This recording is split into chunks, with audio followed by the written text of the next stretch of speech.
plane or what the hell is? Come on, to the greatest show on earth.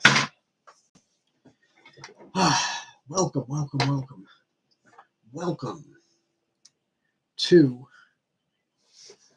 Wanderings of Dawn for Sunday, the 26th of February, year of our Lord 2023.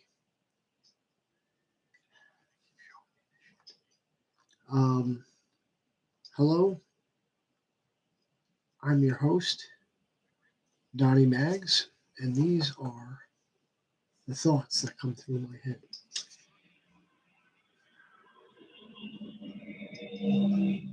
So, the biggest news of the day, obviously, it's the thing, the subject that I put in the description box for today's show is the New Jersey Devils have their man. They have traded successfully for TIMO MEIER, San Jose Shark, and quite frankly, just a very excited, very good pickup for New Jersey. There's no question for it. No question about it, rather. Is this electronic? Yeah. Just I think just any way about it, it's huge. I mean, you look at the details of the deal, and it seems that there was a lot of moving pieces. There was rumors at one time. It was just from the beginning, from this morning, we started hearing things. I think as soon as I heard I think the first thing this morning, heard that Carolina was out. Carolina, we know, they were one of the big players in it. We also heard about Vegas, and they had traded later in the day for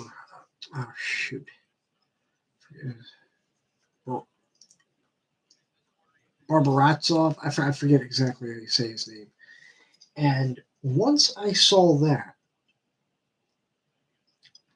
not only did we start hearing that the Devils were hot and heavy still in it, but once we saw that Carolina was out in the morning and Vegas made a trade, that to me, that was it. We knew that basically at that point it was the Devils'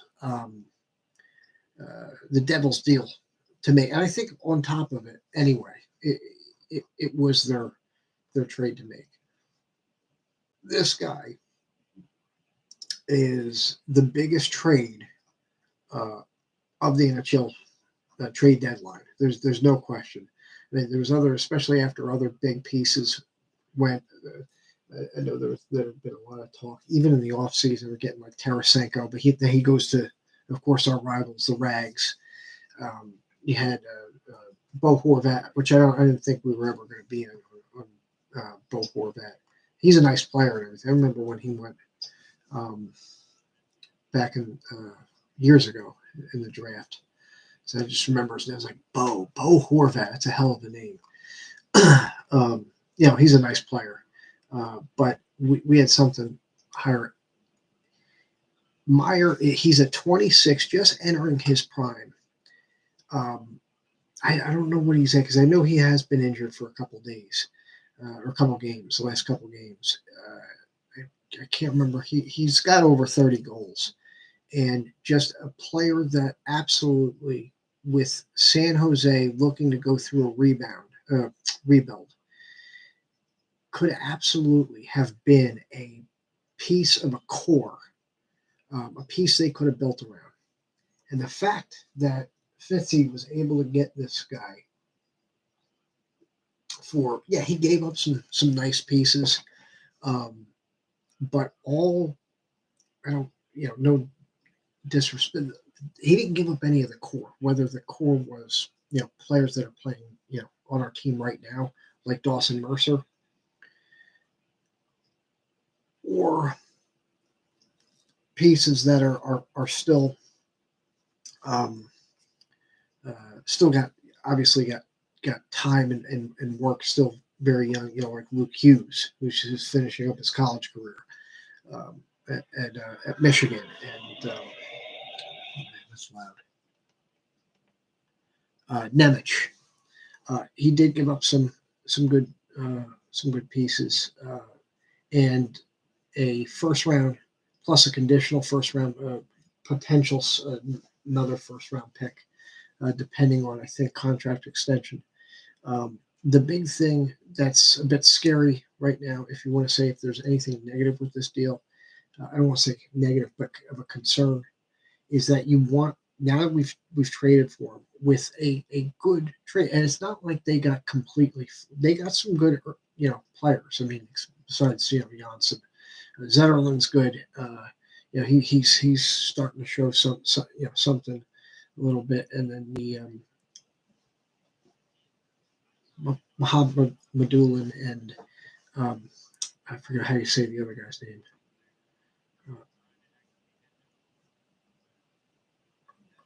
Otakulin, I forget exactly.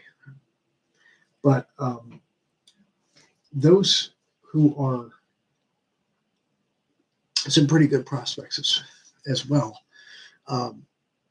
We had a lot of depth to be able to give up those players, but the fact that we didn't touch the core, like they were nice players and potentially some pretty good players, but not in the immediate core, obviously, on our team, as well as the developing core.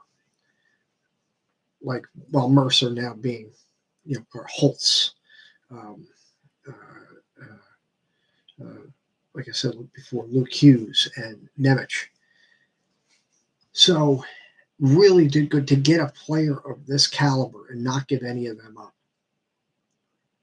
Was amazing. And remember, a couple of days ago, I did say, hey, look, you might have to give up a Dawson Mercer, because as much as a great kid he is and looks like he's projecting to be, you still don't know, even though he's 21, you still don't know what he's going to be. Is he going to be at 26 what TIMO is at 26?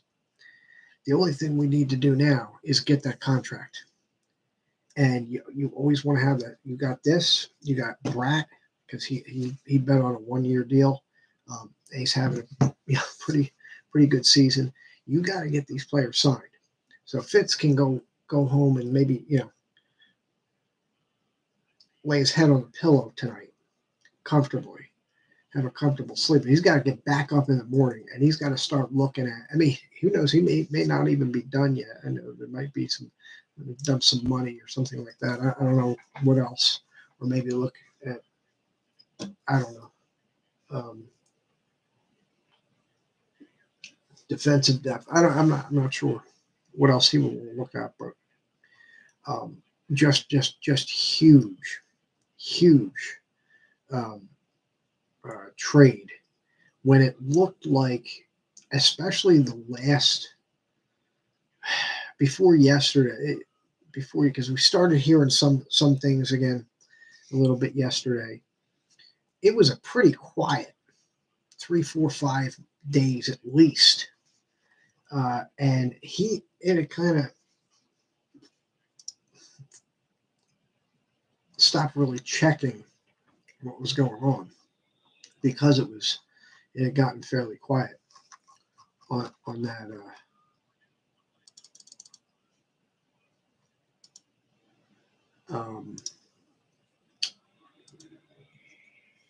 On this trade news. Not that I had given up hope, but we did have until I kept, for some reason,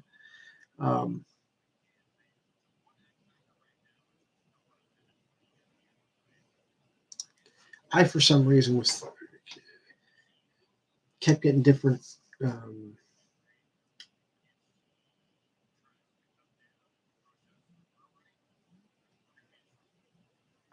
I'm not sure about that. Like more like this. Kept getting different ideas as to what the date was for the for the end of the trade deadline. At first I thought it was the 20th, and then I thought it was like the 24th, and it was like it's the third, which is this upcoming Friday. So there was still another week. Um, but I think that once you saw that movement today, I was pretty confident that it was going to be happening pretty soon, and it did. Yeah, it's great to have this type. This gives you that feeling like remember the trade for Kovalchuk just out of nowhere. So I just remember just watching like Sports Center, some garbage, yeah, ESPN on, and just all of a sudden, red breaking news: New Jersey Devils trade for Ilya Kovalchuk. I couldn't believe it, shocked the shit out of me. It was completely out of nowhere. It kind of reminded you of that, or Taylor Hall, kind of, especially after the last.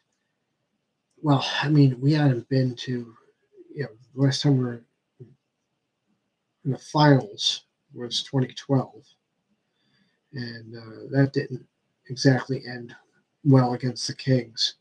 But yeah, it's been a long, and it's been like since then it's been a rebuild, uh, and a pretty long one, especially after the last 2 years when you thought we're finally starting to get pieces, they're starting to mature and just play in some tough growth spurt type of hockey with some bad losses.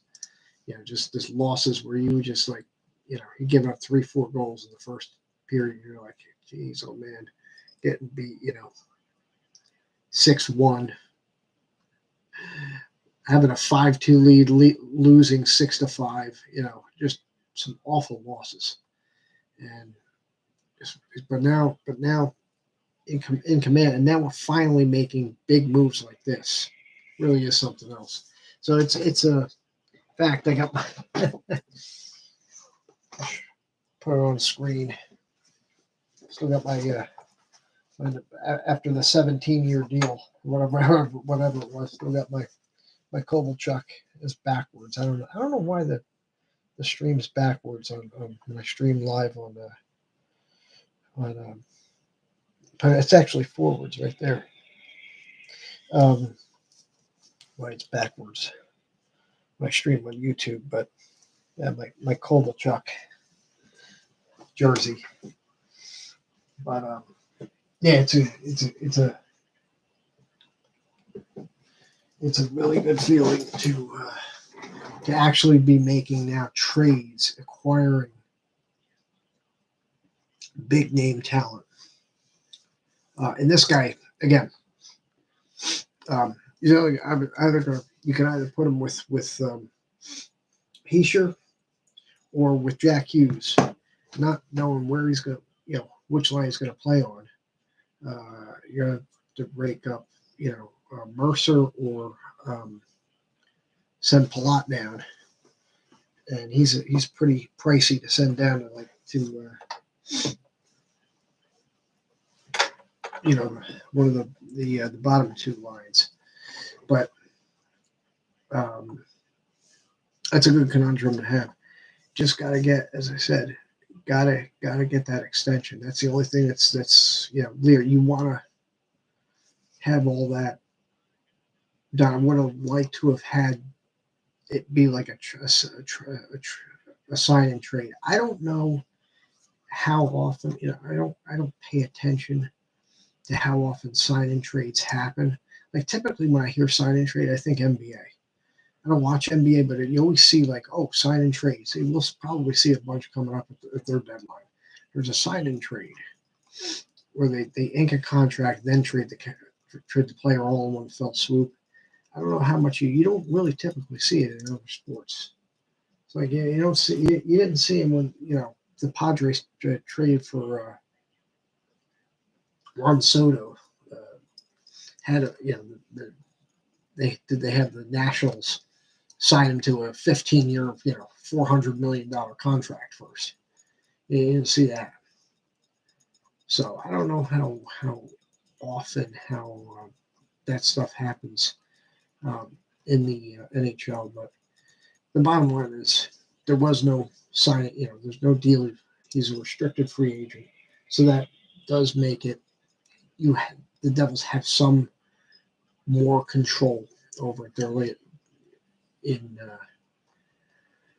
it, but you got to get it done. So he can celebrate tonight, but he's got to get up tomorrow morning and start thinking about putting some kind of deal not only for him but also make how's this going to affect Bratt.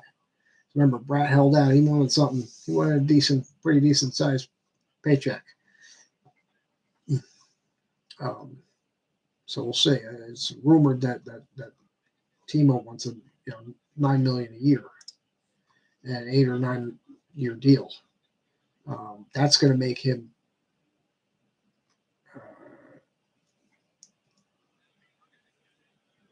That's going to get him more than Jack Hughes. So, got to figure how that's going to work out. So I don't know. And then keep it, as I said before, Brett. How's that? So got some work to do, but that's why you're paid the big bucks, Fitzy. So you got to go out there and get it done.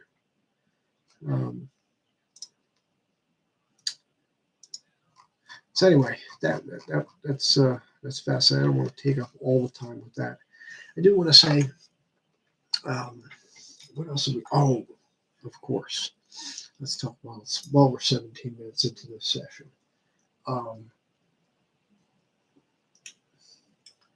I did my unboxing today, and I was able to get it to work well on my laptop. So laptop's going to be the streaming PC. I'm not going to do that until I got this sucker set up, my capture card, and make it permanent or semi-permanent. There's going to still be times where I'm going to want to switch everything over because I have to switch the camera and the microphone, this mic and my camera that I'm shaking right here, over between both PCs, between the laptop here and the desktop I'm streaming off of right now. So I don't know how that's going to go at this point.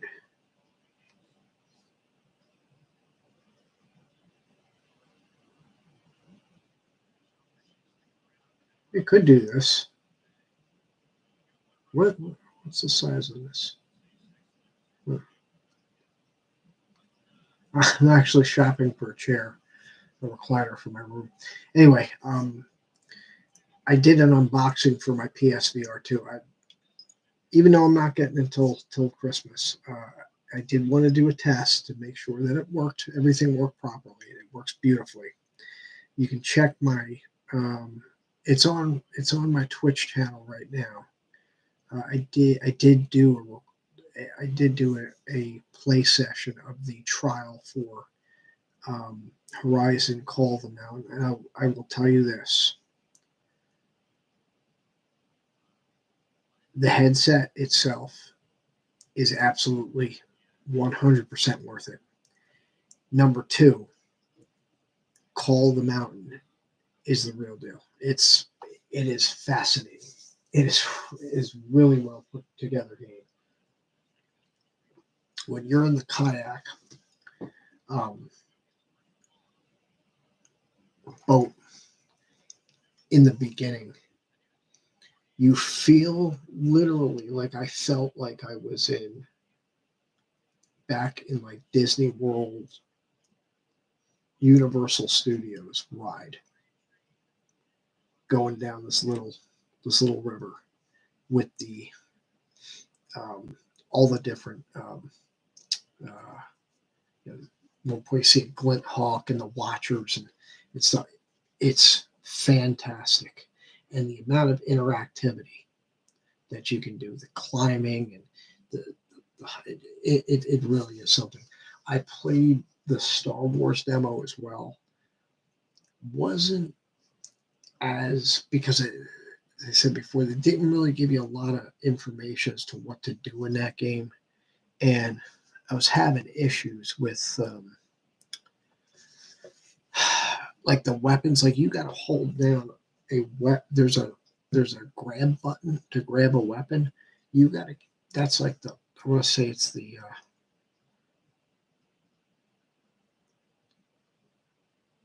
it's either I can't remember whether it's like the R2, and then you have to hit the R1 to also to fire the weapon. If you let go of the grab button,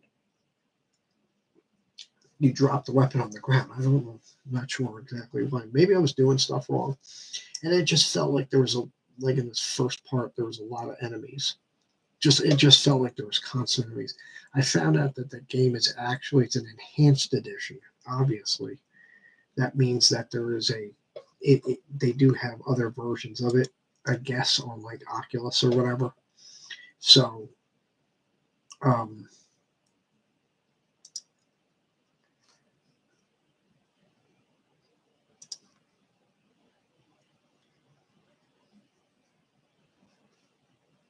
it was it was fascinating. The other issue is that it had that thing where when you move the right stick, you have this where it moves you only in increments. Yeah, like in 15 or 30-degree increments. So you kind of move like this, and that kind of gave me when I first the first game that I played that the first VR game that I played that had that type of movement was the Doom 3 VFR, whatever it's called, on PS4. Yeah, PS4, and wasn't I wasn't crazy about that at first. I didn't get sick because I don't get like motion sick, but it was disorienting a little bit uh, in the head. Yeah, because it's like you're in one of those labyrinth. Um, they even still make these types of games, but one of those labyrinth crawlers, labyrinth dungeon crawler type games like Wizardry or something, where every time you move like 45 degrees or whatever in 45 or 90-degree increments. So when you turn, like, and so it's a little bit yeah with Call of the Mountain when you move with the right stick, it's smooth, just like being in a first person game, and you have that smooth 360 kind of movement.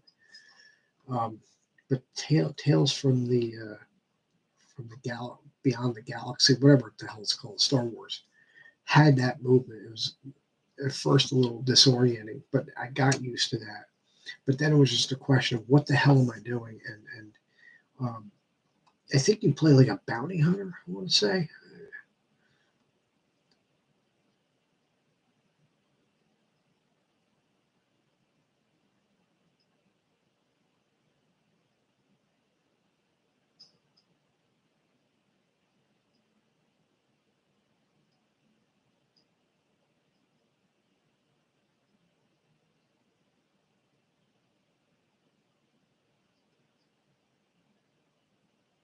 Oh, so, so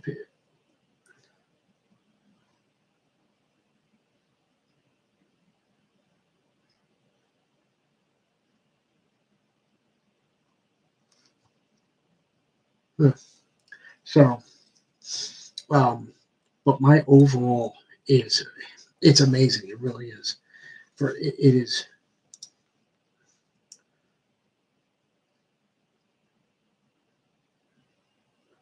um, absolutely uh, amazing very high quality. The only other issue I had is in Calder Mountain. I a few times hit myself in the head, like I hit the. It's when you're climbing, like one of the dual set. I forget what they're called. The VR sense controllers. I hit into the helmet, the VR helmet, and there was one time where I clanged. I was because when I was trying to do a fight with a watcher, hit the two controllers together. Again, they just, I think they're tough enough, absolutely, to be able to, to take any issue. But just I think, but the way that it would. Um, the way it actually will map your room out, the way you can actually see through, because it's got cameras on the front. I should probably go into this tomorrow. It's getting a bit late.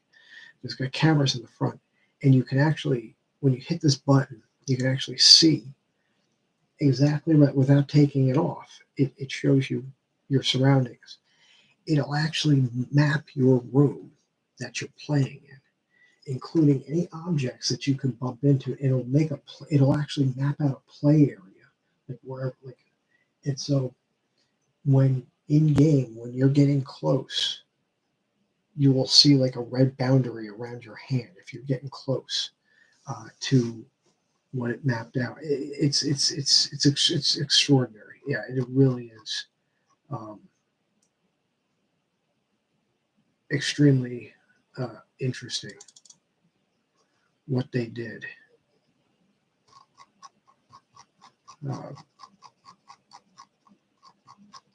Yeah, it's a very good piece of tech. It really is. And I can understand now why people were saying that even for $550, I know it's a lot, it's packing in more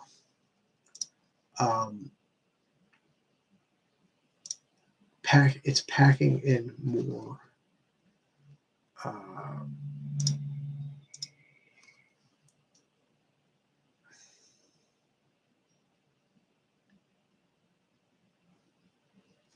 it's packing more technology than the price accounts for. It's like they're taking a loss on it. It's really something nice, really something special. Yeah, it's a really cool thing. It's unfortunate. So I want to play more with it. We'll see what happens. So anyway, I think I want to end this because we went for a while. And so I guess we'll talk about this other stuff tomorrow. I did play a bunch of trails today as well.